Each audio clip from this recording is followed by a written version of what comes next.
ఇద్దరు సన్యాసులు వాళ్ళ పని ముగించుకొని చీకటి పడేసరికి నది దాటుదామని వచ్చేసరికి పడవలన్నీ వెళ్ళిపోయాయి. అప్పుడు చేసేది లేక వాళ్ళు కాలినడకన నదిని దాటుదామనుకున్నారు.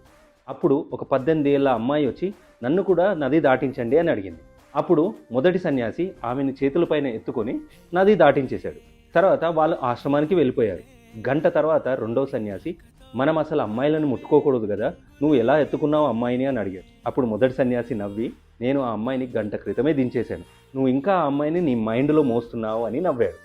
మీరు కూడా మిమ్మల్ని ఎవరో రిలేటివ్ ఎప్పుడో తిట్టారని, మీ ఫ్యామిలీ మెంబర్లో ఎవరో మిమ్మల్ని అవమానించారని ఆ ఎమోషనల్ ట్రామా ఎప్పుడు మనసులో పెట్టుకొని బాధపడుతూ ఉన్నారా? ఆ బాధ వల్ల మీ ఫ్యామిలీ మెంబర్స్తో సరిగా ఉండకపోవడం, మీ హస్బెండ్తో మీ పిల్లలతో సరిగా ఉండలేకపోతున్నారా? రిలేషన్షిప్లో ఎన్నో ఇబ్బందులు పడుతూ మనీ అట్రాక్ట్ చేయడంలో ఎంతో ఇబ్బందులు పడుతున్నారా? ఈ ఎమోషనల్ ట్రామా నుంచి బయటపడాలంటే నాకు కాల్ చేయండి. మీ ఆరాని స్కాన్ చేయించుకొని మీ ఆరాలో ఎలాంటి దోషాలు ఉన్నా దానికి రెమెడీస్ తెలుసుకోండి.